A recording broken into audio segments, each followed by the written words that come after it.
ओम गण श्री महागणेशाय नमः। जय माता दी। राधे राधे। दोस्तों, कैसे हैं आप सब।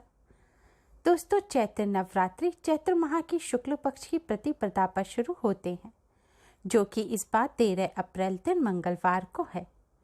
मंगलवार को नवरात्रि शुरू होने से माँ दुर्गा का आगमन इस बार अश्व यानी कि घोड़े पर हो रहा है। नवरात्रि के 9 दिन माँ दुर्गा के 9 अलग अलग स्वरूपों की पूजा अर्चना की जाती है।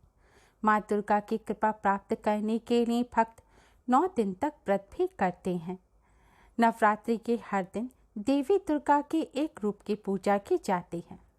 13 अप्रैल को नवरात्रि का पहला दिन है। पहले दिन माता रानी के माँ शैलपुत्री रूप का पूजन किया जाता है। माँ शैलपुत्री को पर्वतराज हिमालय की पुत्री माना जाता है। इनका वाहन वृषभ है, इसलिए इनको वृषोरूणा और उमा के नाम से भी जाना जाता है।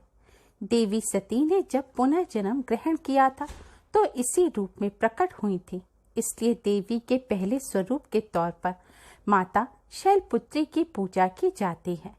माँ शैलपुत्री की उत्पत्ति शैल से हुई थी। नवदुर्गाओं में प्रथम देवी शैलपुत्री अपने दाहिने हाथ में त्रिशूल धारण करती हैं। यह त्रिशूल जहाँ भक्तों को अभय दान देता है, वहीं पापियों का विनाश करता है। बाएं हाथ में सुशोभित कमल का पुष्प ज्ञान और शांति का प्रतीक है। माँ शैलपुत्री की पूजा में सभी नदियों, तीर्थों और दिशाओं का आवाहन किया जाता है। नवरात्रि के पहले दिन ही व्रत पूजन शुरू करने से पहले माता रानी की चौकी की स्थापना और घट की स्थापना की जाती है। कई भक्त अपने घर में 9 दिनों तक अखंड ज्योत भी जलाते हैं। घट स्थापना कर जौ बोने के बाद ही नवरात्रि व्रत और पूजा का प्रारंभ किया जाता है। घट स्थापना सदैव नवरात्रि की प्रतिपदा के दिन ही की जाती है। नवरात्रि के पहले दिन शुभ मुहूर्त में ही घट की स्थापना करें। घट स्थापना का शुभ मुहूर्त है 13 अप्रैल की सुबह 5:28 से सुबह 10:14 तक। कुल अवधि है 4 घंटे 15 मिनट की। घट स्थापना का अभिजीत मुहूर्त, जो कि 13 अप्रैल को सुबह 11:56 से दोपहर 12:47 तक का है। अगर आप पहले मुहूर्त में ना कर सकें घट स्थापना, तो दूसरे शुभ मुहूर्त में भी कर सकते हैं। दोस्तों, नवरात्रि के पहले दिन स्वास्थ्य सिद्धि योग और अमृत सिद्धि योग भी बन रहा है, जिससे यह दिन और भी ज्यादा शुभ हो गया है। और यह मंगलवार का दिन भी है। मंगलवार का दिन बजरंगबली को समर्पित होता है। नवरात्रि में मंगलवार और शनिवार के दिन बजरंगबली का विशेष रूप से पूजन करना चाहिए। ऐसा करने से बजरंगबली के साथ ही माता रानी की भी असीम कृपा प्राप्त होती है।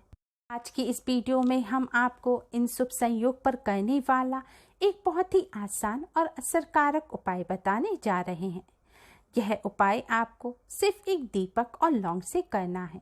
इस उपाय को करने से माता रानी की असीम कृपा प्राप्त होती है और मनचाही मुराद पूरी होती है। बजरंगबली की कृपा से कष्टों से छुटकारा मिलता है। संकट मोचन बजरंगबली अपने भक्तों के सभी संकटों को हर लेते हैं। दोस्तों, उपाय को जानने से पहले आप माता रानी के नाम पर जय माता दी लिखकर कमेंट अवश्य ही करें और वीडियो को लाइक और शेयर भी करें। और हमारे चैनल के साथ बने रहने के लिए चैनल को सब्सक्राइब करना ना भूलें। दोस्तों, यह उपाय आपको रात के समय करना है। उपाय करने के लिए स्वच्छता पवित्रता का विशेष ध्यान रखें। आपने सुबह के समय अगर स्नान किया है तो आप उपाय करने से पहले अच्छी तरह से मुंह हाथ अवश्य ही धो लें। माँ शैलपुत्री की पूजा करते समय भक्तों को लाल, गुलाबी, नारंगी या फिर रानी रंग के कपड़े पहनकर पूजा करनी चाहिए। ऐसा करने से माँ शैलपुत्री अति शीघ्र ही प्रसन्न हो जाती हैं। अब आप एक शुद्ध घी का दीपक बनाएं और दीपक को माता रानी के सामने रखकर जलाएं। दोस्तों, अगर आपने माता रानी की अलग चौकी की स्थापना की है तो आप दीपक जलाने से पहले माता रानी के पास बजरंगबली को विराजमान करें। बजरंगबली की तस्वीर या मूर्ति जो भी आपके घर में है, आप उन्हें माता रानी के पास रखें। फिर आप माता रानी के सामने दीपक जलाएं।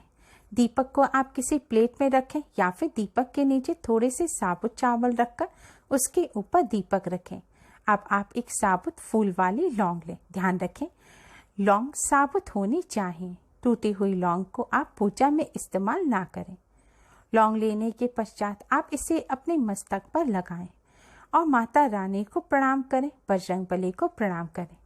इसके बाद आप इस लौंग को दीपक में डाल दें।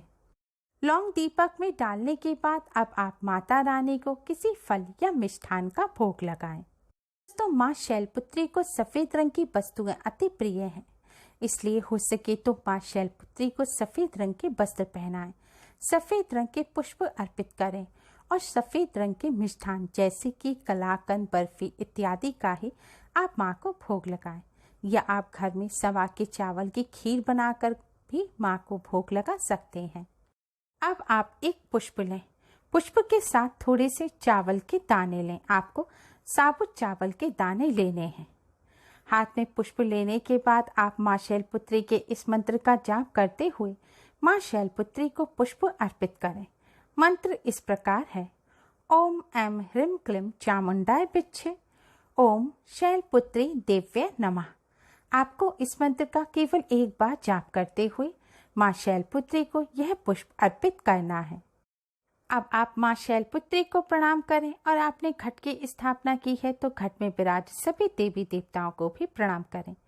फिर आप माँ शैलपुत्री के इस मंत्र का 108 बार जाप करें। मंत्र इस प्रकार है: ओम शं शैलपुत्री देव्यै नमः, ओम शं शैलपुत्री देव्यै नमः। इस मंत्र का आप उंगलियों पर गिनकर जाप कर सकते हैं, या आप किसी माला पर जाप करते हैं तो उस पर भी इस मंत्र का जाप कर सकते हैं। मंत्र का जाप करने के बाद आप माँ शैलपुत्री को प्रणाम करें, फिर बजरंगबली को प्रणाम करें और हनुमान चालीसा का एक बार पाठ करें। हनुमान चालीसा का जाप करने के पश्चात आप दीपक को हाथ में उठाएं और दीपक से आरती उतारते हुए आप माता रानी की आरती गाएं। आरती करते समय आपको ध्यान रखना है कि आपको दीपक से माता रानी की कम से कम 9 बार आरती अवश्य ही उतारनी है। आरती उतारने के पश्चात आप दीपक को पुनः माता रानी के सामने रख दें और आरती पूर्ण होने के बाद आप माता रानी के चरणों में सिर झुकाकर प्रणाम करें और आपसे जाने अनजाने में जो भी गलती हो गई हो उन सब की आप माता रानी से क्षमा मांगे और अपनी मनोकामना माता रानी के समक्ष रखें और माता रानी से मनोकामना पूर्ण करने की प्रार्थना करें, कष्टों को दूर करने की प्रार्थना करें। फिर आप बजरंगबली को प्रणाम करें और बजरंगबली से सभी संकटों को दूर करने की प्रार्थना करें। प्रार्थना करने के बाद आपने जो माता रानी को भोग लगाया है उसे प्रसाद के रूप में अपने परिवार सहित ग्रहण करें। दोस्तों, आपने अगर व्रत रखे हैं तो आप ध्यान रखें, माता रानी को ऐसी वस्तु का ही भोग लगाएं जिसे आप व्रत में खा सकते हैं। इस तरह पूजन पूर्ण होने के बाद जब दीपक पूर्ण हो जाए तो अगले दिन सुबह उठकर स्नान आदि करने के पश्चात दीपक में जो लौंग है उसे आप शुद्ध बहते हुए जल में विसर्जित कर दें, या फिर आपके घर में कोई पौधा हो तो उसकी मिट्टी खोदकर आप उसमें इस लौंग को गाड़ सकते हैं। दोस्तों, माता रानी और बजरंगबली की कृपा प्राप्त करने का ये बहुत ही आसान और असरकारक उपाय है। इस उपाय को करने से माता रानी की असीम कृपा प्राप्त होती है और मनचाही मुराद जल्दी ही पूरी हो जाती है। कष्टों से छुटकारा मिलता है। संकट मोचन बजरंगबली अपने भक्तों के सभी संकटों को दूर करते हैं। नवरात्रि में माता रानी के साथ बजरंगबली का पूजन करने से माता रानी अति शीघ्र ही प्रसन्न हो जाते हैं, क्योंकि बजरंगबली को माता रानी का लांगुर कहा जाता है और कन्या पूजन भी बिना लांगुर के यानी कि एक बालक के अधूरा रहता है। इसलिए माता रानी की कृपा प्राप्त करने के लिए माता रानी के साथ नवरात्रि के दौरान बजरंगबली का पूजन भी अवश्य करें। दोस्तों, आप सभी को नवरात्रि पर्व की हार्दिक शुभकामनाएं। उम्मीद है आपको हमारी ये वीडियो पसंद आई होगी। प्लीज़ लाइक करें। हमारे इस वीडियो को अपने फ्रेंड्स और रिश्तेदारों में ज़्यादा से ज़्यादा शेयर करें, जिससे वह भी इसका लाभ उठा सकें। हमारी और भी वीडियोस के लिए हमारे चैनल को सब्सक्राइब करना ना भूलें। Thanks for watching. Radhe Radhe. जय माता दी। दोस्तों, जैसा कि आप सभी जानते हैं, इस समय घर से निकलना बिल्कुल भी सुरक्षित नहीं है, इसलिए आप माता रानी का पूजन अपने घर पर ही करें।